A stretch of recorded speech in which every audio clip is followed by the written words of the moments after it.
Depending on the circles you roll with, you've probably already heard that Albert Einstein and his work were heavily influenced by one Helena Petrovna Blavatsky, the woman on your screen right now. If you haven't, let me explain.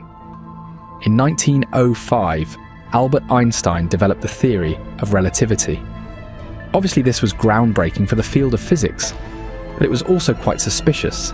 Richard Feynman, himself no sloucher, while speaking with Time magazine about Einstein's discovery of the theory of relativity, said, and I quote, "I cannot understand how he arrived at the intuition leading to E equals mc squared, considering the level of scientific knowledge at the time." The last part of this quote is where things get really interesting, as it opens up several questions. Was Einstein's genius discovery really just a work of ingenuity? Or are the rumours true? Did Einstein really get help from a more esoteric source? Well, sometime in the mid-60s, Einstein's niece walked into the Theosophical Publishing Company in Adyar, India. In her hands was a worn-out, dog-eared copy of The Secret Doctrine, a book on theosophy, written by none other than Helena Petrovna Blavatsky, the mother of Western esotericism herself. Einstein's niece claimed the book had been at her uncle's bedside when he died, and that she had come to return it. Judging from the tons of scribblings, markings and scrawlings littered on each page of this book, Einstein appeared to have studied it religiously until the day he died. But you're probably wondering what this has to do with the theory of relativity. Well, that's where things get interesting. When we look through the content of the book, it would appear that it was Blavatsky, not Einstein, who first developed the theory of relativity. For context, in her writings, Madame Blavatsky mentions that the forces of nature are actually just differentiated aspects of a universal motion, which sounds really close to the theory of relativity Einstein would later come to postulate, nearly 2 decades after Blavatsky published her work. So naturally, this begs the question, who is this woman to whom we apparently owe the credit of one of mankind's most important discoveries? Who is Helena Petrovna Blavatsky? There are no middle grounds when discussing the person and works of Helena Petrovna Blavatsky, or HPB as she preferred to be called. She was either a great esotericist, the kind the world had never seen before, or a complete fraud, of the worst kind the world had ever seen. So, which is it? Well, here's the story. You tell me what you think. HPB always attracted a wide range of reactions, from fascination to outright hatred, right from when she was a kid. Born into a highly superstitious family, perhaps, it's not surprising that HPB ended up in occultism. Besides her upbringing, the signs had always been there. For instance, according to her family, Helena grew up a special child. She could put pigeons into a mesmeric sleep just by stroking them. She often walked and talked in her sleep, and many times she saw eyes glaring at her from inanimate objects, which obviously made living with her very difficult as a result of the random screams. Nevertheless, HPB's journey to occultism didn't officially begin until 1842, the year her mother died. After her mum's death, Blavatsky was shipped off to go live with her maternal grandparents. One of them, her grandfather, had a huge library with a wide range of books that touched on esoteric subjects. So, being the ever-curious little girl she was, young Helena devoured these books, further increasing her knowledge of and interest in the occultic world. Fortunately for her, that curiosity was soon to be satisfied. According to Blavatsky herself, she had a mysterious encounter during her childhood where a mysterious Indian man appeared to her. Now, HPB didn't know it at the time, but this apparition would come to play a central role in the story of the rest of her life. Alright, so fast forward to several years later. After a failed and short-lived marriage, HPB took her first definitive step on her journey to becoming Madame Blavatsky. She embarked on a tour around the world in search of mysteries and ancient wisdom. One of those days while in England, she met the mysterious Indian man who had appeared to her in her childhood visions. With the benefit of hindsight, one might say that it was from this point that HPB's trajectory to worldwide fame really took off.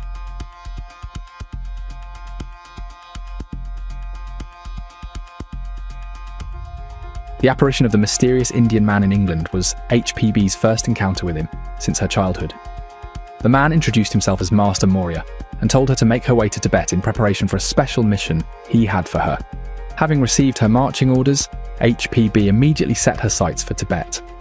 After a first unsuccessful attempt, she finally made her way into Tibet in the company of Master Morya in 1856. The two stayed in the home of Morya's friend and fellow master, Kut Humi, and it was there that HPB got her very first comprehensive education in ancient mysteries and hidden knowledge. According to Blavatsky herself, her time with Morya and Kut Humi was spent learning an ancient language known as Senzar and learning how to translate it. Blavatsky also claimed to have developed psychic powers during her time with the Hindu Mahatmas, including clairvoyance, telepathy, psychological manipulation, the ability to dematerialize and rematerialize objects, and the projection of astral bodies. And in case you were wondering, this wasn't just Blavatsky making claims. Testimonies from people who came in contact with her post-Tibet highlight occult phenomena that were difficult to dispute. For instance, in his biography about Helena Blavatsky, A.P. Sinnett, Blavatsky's first official biographer mentions that Blavatsky manifested occult phenomena that included the following direct and perfectly clear written and verbal answers to mental questions, or thought reading, prescriptions for different diseases, in Latin and in subsequent cures, private secrets unknown to all but the interested party, divulged especially in the case of those persons who mentioned insulting doubts, letters from unknown correspondents, and immediate answers written to queries made, and found in the most out-of-the-way mysterious places, appearances and apport of objects unclaimed by anyone present, sounds as of musical notes in the air, wherever Madame Blavatsky desired they should resound. Many other phenomena were attributed to Madame Blavatsky, but listing each one would take up the entire video. So let's jump forward in time to the next major event in HPB's life that affects us, the founding of the Theosophical Society.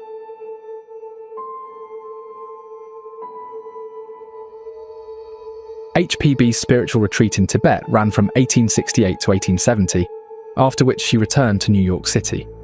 Now, Blavatsky didn't know it yet, but this decision to return was a highly serendipitous one, as it allowed her to meet this man, Henry Steele Olcott, aka the man who effectively introduced Blavatsky to the world. When Olcott and Blavatsky first met at a séance in Chittenden, Vermont, neither of them could have known the level of impact the other was destined to make on the other, and vice versa. On the one hand was Blavatsky, whose teachings and ability to manifest spiritual phenomena attracted Olcott to the point where he willingly became her student, embracing a life of celibacy, teetotaling, and vegetarianism. On the other hand was Olcott, whose journalistic skills and contacts would effectively set the stage for the announcement of Madame Blavatsky to the Western world. Together, these two drummed up interest for their occultic ideas, spreading it far and wide until it precipitated the founding of the Theosophical Society in 1875. From this point, things started to move really quickly for the fledgling organisation and its passionate leaders. It began with the publishing of HPB's first book. Called Isis Unveiled, HPB claimed that the book had been dictated to her by a distinct consciousness within her, which she called the Lodger Who Is In Me. Those who read it, on the other hand, had a very different conclusion. Plagiarized, they said. The book seemed to contain copious quotes from other esoteric and religious texts, suggesting that HPB had lifted swaths of other people's work without giving credit. However, Olcott, who worked with her all through the writing of the book, vehemently maintained that no such thing happened, as Blavatsky had no access to any of the books she had used in her work. His defense didn't change much, unfortunately, and the mainstream press shunned HPB and her work. The public, however, couldn't be more excited. They welcomed the Madame's work with wide open arms, and in less than 1 week, the 1,000 copies printed were all sold out. Fast forward to 13 years later, and HPB was ready for her second and final book, the one that Albert Einstein allegedly studied religiously every day, and from which he derived the theory of relativity. According to HPB, the secret doctrine contained her reflections on the Book of Daizan, an ancient religious text written in Senzar, the lost language allegedly taught to her by her masters while she was in Tibet. The content of this book, including HPB's worrying predictions for the future, many of which are already coming to pass, is the focus of the next part of our conversation.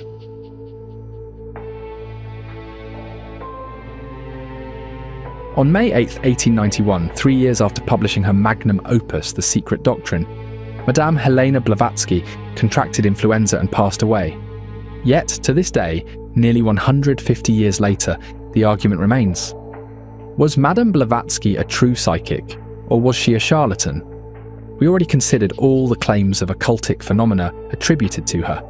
And sure, HPB's detractors can find arguments to refute those claims.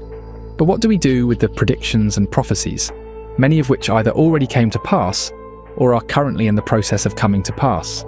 Consider her prediction about the rise of Hitler in an article titled Karmic Visions Themes, for instance. A full year before Hitler was born in 1889, here's what HPB wrote about him. It is as though a heartless proud fiend, assuming sudden authority, incarnate ambition, and power, had clutched with iron hand the minds of a whole country. But what wicked enchantment has he brought the people back to those primeval days of the nation when their ancestors, the yellow-haired Suevi and the treacherous Franks, roamed about in their warlike spirit, thirsting to kill, to decimate and subject each other. And then, the world is hushed in breathless expectation. Not a wife or mother, but is haunted in her dreams by the black and ominous storm cloud that overhangs the whole of Europe. The cloud is approaching. It comes nearer and nearer. Oh, woe and horror. Keep in mind that HPB made this prediction before Hitler was even born. So this is not the case of her tinkering with hints within the political climate and then making a prediction based on that. Hitler wasn't even born yet, and Blavatsky expressly predicted his rise to power. But that's not all. HPB also predicted the outbreak of both World War I and World War II. Here's what she said. In the prognostication of such future events, at any, all foretold on the authority of cyclic recurrences, there is no psychic phenomenon involved. It is neither prevision nor prophecy, no more than is the signalling of a comet or star several years before its appearance. It is simply knowledge and mathematically correct computations which enable the wise men of the East to foretell, for instance, that England is on the eve of such another catastrophe, France nearing such a point of her cycle, and Europe in general threatened with, or rather, on the eve of a cataclysm, which her own cycle of racial karma has led her to. Now, there are several things that stand out about this particular prophecy.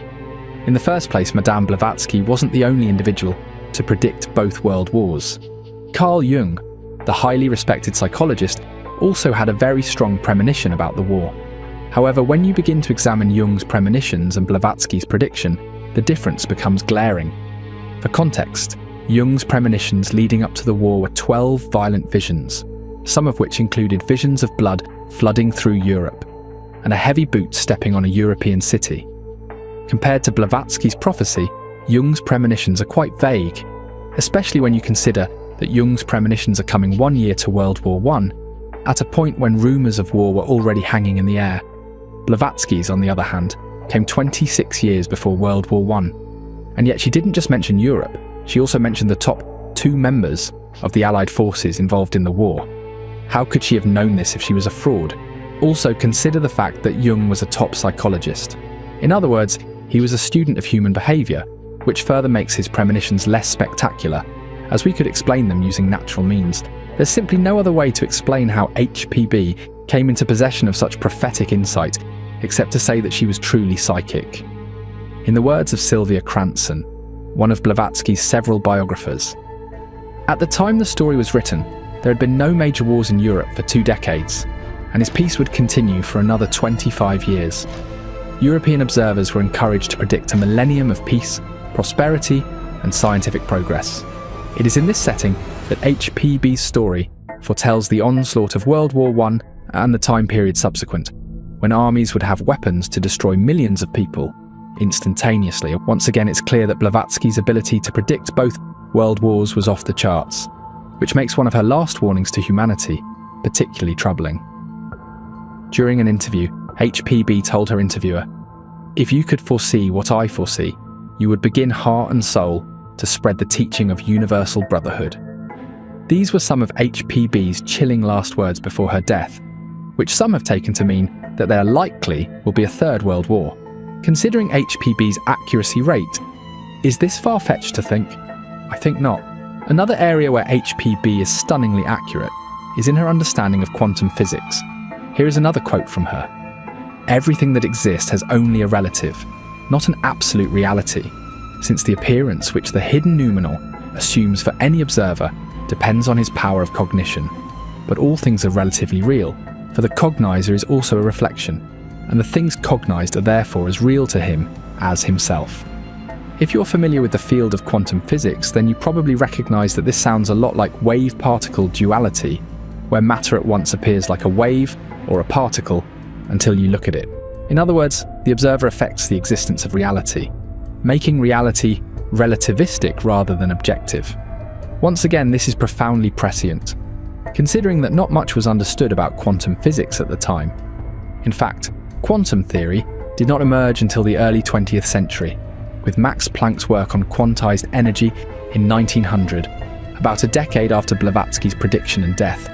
Yet here is Blavatsky with no formal training as a physicist perfectly explaining quantum theory a full decade before it became common knowledge, a concept that many modern people still cannot fully grasp.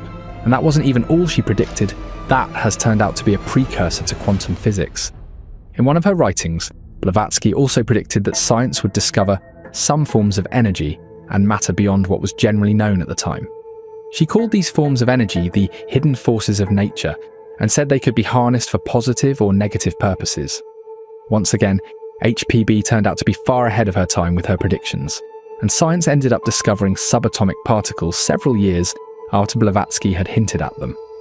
If she attributes this to occultic knowledge, then without any evidence to the contrary, we have to accept that Madame Blavatsky really was psychic, as was claimed about her. And that's not all.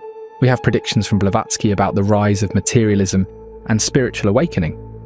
For instance, Blavatsky foresaw a period in human history during which materialism would be rampant, eventually leading to widespread disillusionment and dissatisfaction that would finally trigger a global spiritual awakening. I don't need to tell you that this has been the trend from the 20th century up to this point.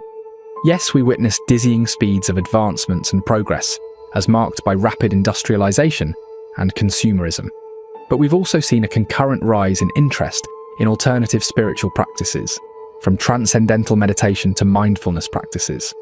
Once again, HPB's prediction is spot on.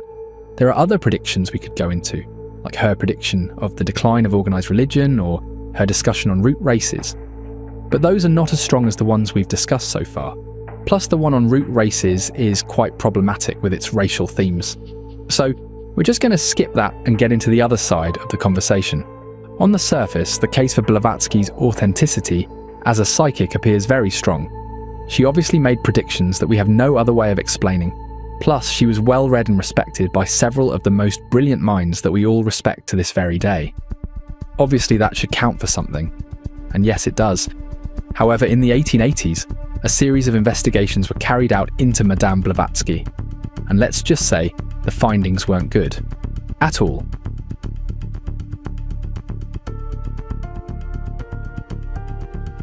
The quality of Madame Blavatsky's predictions has been hotly debated between believers and skeptics, and I will soon present some context to some of Blavatsky's most famous predictions that may affect how we interpret their fulfillment. Before we get to that though, I want to look through this 1885 report from the Society for Psychical Research, famously called the Hodgson Report. It's a pretty voluminous work, about 200 pages, with damning information that describe Blavatsky as one of the most accomplished, ingenious and interesting imposters in history. Here's how that happened. So, 3 years after Blavatsky and Olcott founded the Theosophical Society, the duo moved shop to India, and it was here that the movement really took off. Within a relatively short time, the Theosophical Society set up 121 lodges all over the world, with 106 of those lodges based in India, Burma, and Ceylon. While this was great for the group, it also meant one tricky thing: unwarranted attention. The Society for Psychical Research, for instance, had been hearing of all the theosophic marvels coming from Adyar, India. So they decided to carry out an investigation to confirm the stories. In December 1884, the SPR sent out Richard Hodgson to investigate the stories coming out of the Theosophical movement in India. By 1885, the infamous Hodgson report was ready, and it was devastating. Now, prior to this time, Blavatsky was already in some hot water as a result of the Coulomb affair. The Coulombs were friends and employees of Blavatsky. However, after an internal conflict, the couple turned against Blavatsky in 1884 and released a series of damning evidence that seemed to suggest that Blavatsky had been faking her occultic and spiritual phenomena the whole time. For instance, Blavatsky had claimed that she received letters psychically from her masters in Tibet. However, the Coulombs revealed that they had built a connecting door between the occult room and Blavatsky's room, and that it was through this sliding door that the so-called astral letters from the Mahatmas were deposited. In fact, if the Coulombs were to be believed, Blavatsky had written the so-called astral letters herself in a disguised hand, and the times the masters were said to have appeared, Blavatsky had simply faked the apparitions using dummy heads and shoulders. As you might expect, these revelations dealt a huge blow to Blavatsky's reputation. So, by the time the Hodgson report was ready, it was like pouring salt on a wound. To save time, I'm just going to read the major points made in the report. Here's what Hodgson found. In the first place, a large number of letters produced by Mr. and Madame Coulomb, formerly librarian and assistant corresponding secretary respectively, of the Theosophical Society, were, in the opinion of the best experts in handwriting, written by Madame Blavatsky. These letters, which extended over the years of 1880 to 1883, inclusive, prove that Madame Blavatsky has been engaged in the production of a varied and long-continued series of fraudulent phenomena in which she has been assisted by the Coulombs. As you can see, Hodgson's independent report corroborated what the Coulombs had accused Blavatsky of earlier, an accusation that Blavatsky had vehemently denied, by the way. But that's just the overture. Let's get to the meat of the report.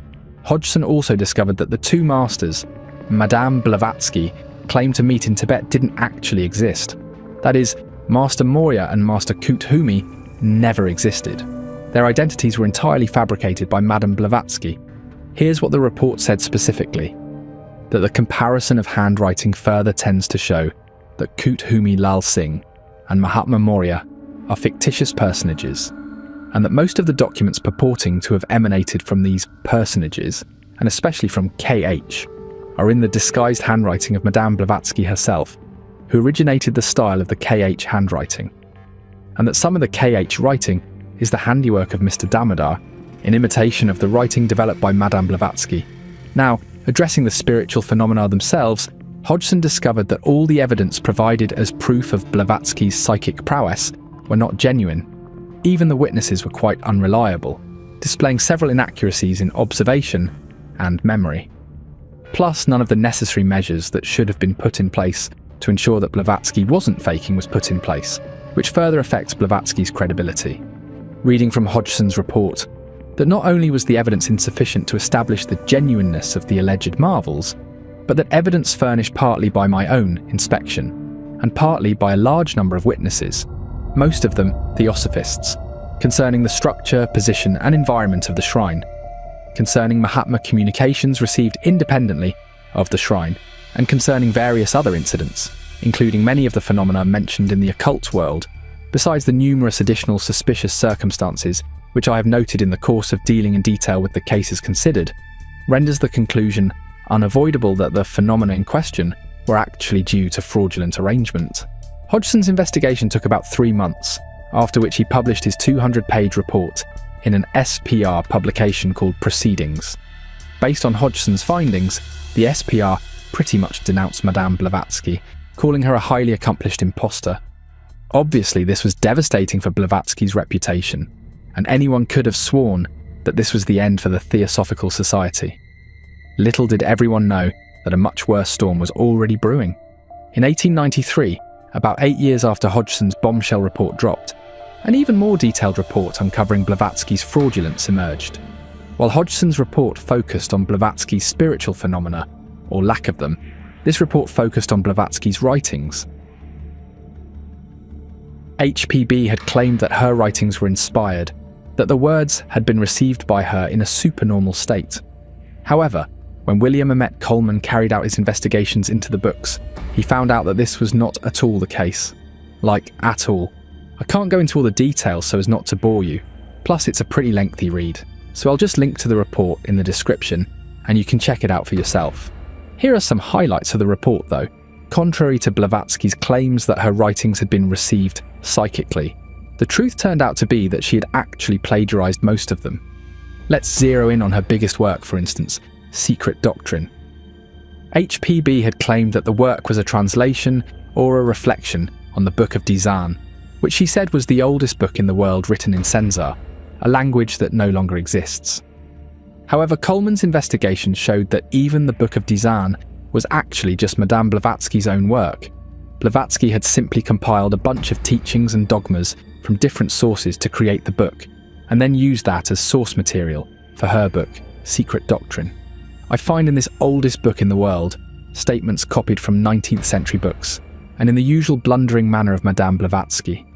In these Mahamaic productions, I have raced various plagiarized passages from Wilson's Vishnu Purana and Winchell's World Life, of like character to those in Madame Blavatsky's acknowledged writings.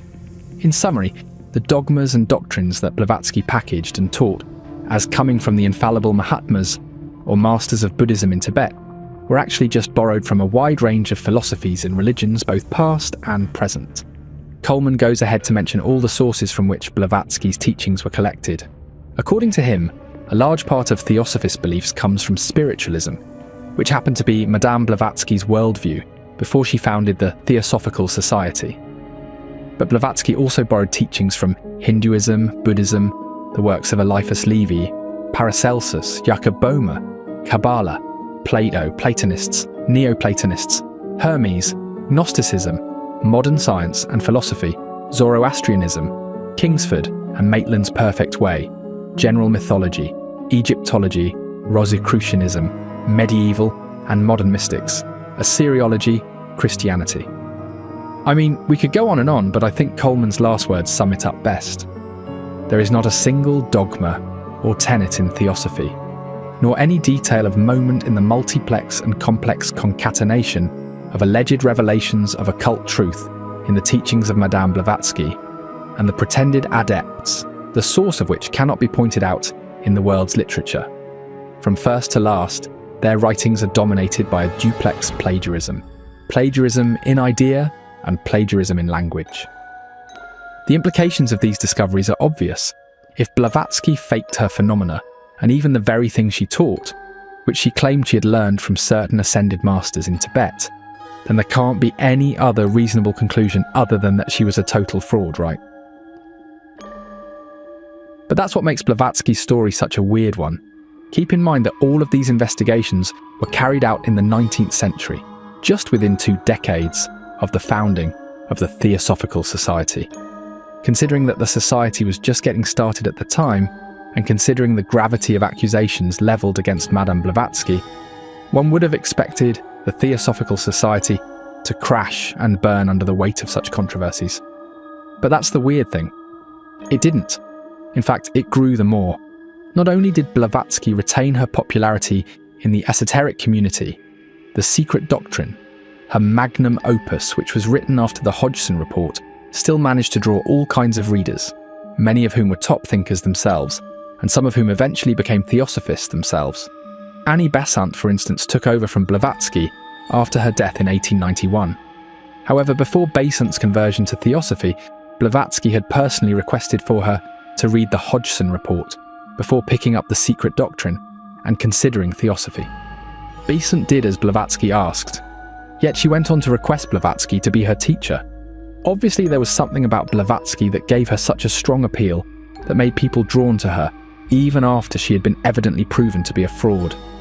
And we're not even done uncovering all the problems with Madame Blavatsky and the cult of personality around her. I told you earlier that I would be uncovering some context that would present a more accurate framework for interpreting some of these so-called predictions, right? Well, deep breaths. So I began this video by telling you the common claim in esoteric circles that Einstein derived the theory of relativity from reading Blavatsky. Well, this claim turns to be tenuous at best. To be clear, Einstein did read Blavatsky, the part of having a copy of the Secret Doctrine on his bedside table. However, that part is really tough to prove, as none of Einstein's biographies nor photos of his desk have been able to confirm this claim.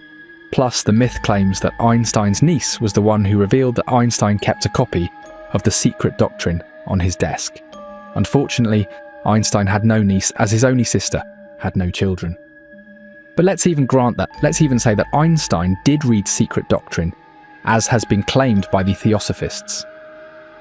It still doesn't follow that he derived the theory of relativity from reading Blavatsky. What seems more the case here is that over-enthusiastic Theosophists are trying to present their hero as larger than life, and are resorting to twisting reality and taking things out of context to achieve that aim. Consider the theory of relativity claim, for instance. The quote usually referred to was ripped out of context. Here's what proponents usually present as evidence for Blavatsky's prescient knowledge of the theory of relativity. All the so-called forces of nature, electricity, magnetism, light, heat, are in esse, i.e., in their ultimate constitution, the differentiated aspect of that universal motion.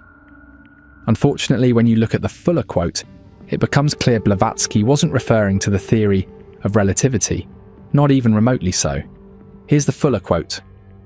The occultists who do not say, if they would express themselves correctly, that matter, but only the substance or essence of matter, is indestructible and eternal, i.e. the root of all, mula prahriti, assert that all the so-called forces of nature, electricity, magnetism, light, heat, etc., etc., far from being modes of motion of material particles, are in esse, i.e., in their ultimate constitution, the differentiated aspects of that universal motion, which is discussed and explained in the first pages of this volume. Clear as day, what Blavatsky has on her mind has nothing to do with the theory of relativity.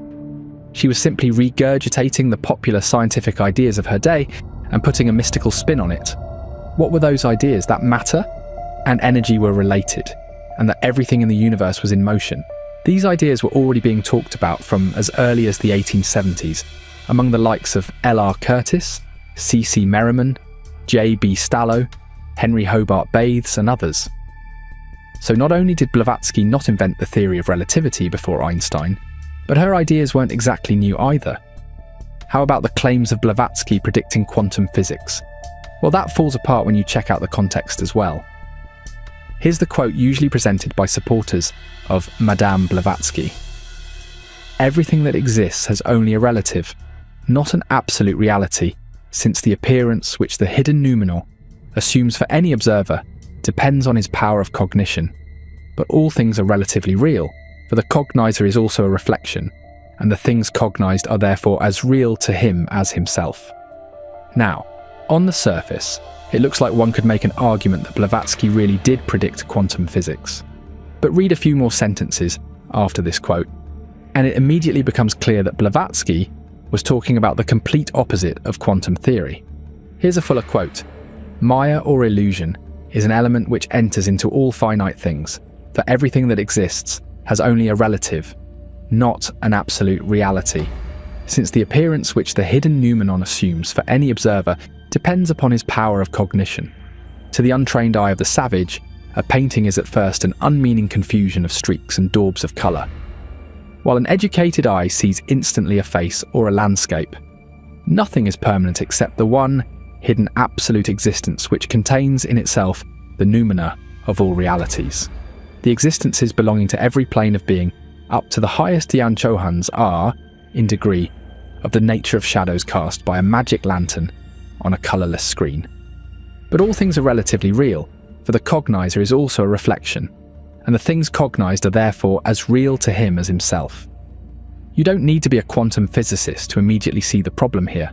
Blavatsky is not talking about the theory of relativity here. Her reference to a hidden, absolute existence already betrays that. This is Plato's theory of forms, not quantum theory. To explain Plato's theory of forms posits a set of perfect and absolute archetypes, which we perceive imperfectly. This is different from quantum theory, that posits that there is no objective reality to begin with. So, once again, Blavatsky's predictions turn out to be far from that. And while we're on this point, even the claim that Blavatsky was the first individual to stir up interest in Eastern faiths in the West turns out to be very faulty. In 1864, Pius IX published an encyclical titled Syllabus of Errors. In this book, the Pope highlights beliefs and religious paths he deemed wrong, which included pantheism. For Pius IX to be creating a whole body of work to address these beliefs, it shows that such beliefs were already widespread at the time. And we're talking about the 1860s. Blavatsky definitely wasn't responsible for stirring up Western interest in Eastern religions. Her own work was barely being noticed by the time of Pope Pius IX. So, once again, Blavatsky's reputation takes another major hit, which now begs the question: with this much dirt dug up on HPB, how is it that the Theosophical Society continues to grow to this very day? If you didn't already know, the Theosophical Society is considered the parent society to the New Age movement. We've seen the organisation birth other cults. We've also seen top minds like Thomas Edison and William Butler Yeats, who changed our worlds, also followed Blavatsky. How do we explain that magnetism? How do we explain the longevity of her ideas despite being refuted multiple times? Should we maybe consider this as proof that there really was something extraordinary about Blavatsky? Maybe not in the ability to produce phenomena, but in the ability to capture the attention and devotion of generations despite having literally zero evidence to her credit. You've got to admit that there's something a bit supernatural about that, something that isn't that easily explained away by natural means. So, was Blavatsky a fraud? Honestly, I think the character of Blavatsky is way too complex to make any simple judgment. Obviously, many of her claims and the claims made about her by her followers were false. And to be fair, some of the investigations carried out on her turned out to be less than stellar, especially the Hodgson report. Besides the fact that Hodgson drew the far-fetched conclusion that Blavatsky was probably a KGB spy, a critique of his report and methods revealed that he seemed to be investigating with the aim to confirm a bias rather than simply find information and draw conclusions from that. Still, we have other investigations and reports showing us that Blavatsky was a highly suspicious character, and yet her influence on esotericism and occultism remains to this day. That isn't nothing. There definitely was something about this woman. But what do you think? Was Helena Petrovna Blavatsky the real deal? Was she a mere charlatan? Or was she something in between? Let me know what your thoughts are by dropping a comment below. Meanwhile, if you're interested in exploring yet another eccentric woman, Dorothy Eady is a reincarnated ancient Egyptian priestess. Click here to learn more about her story.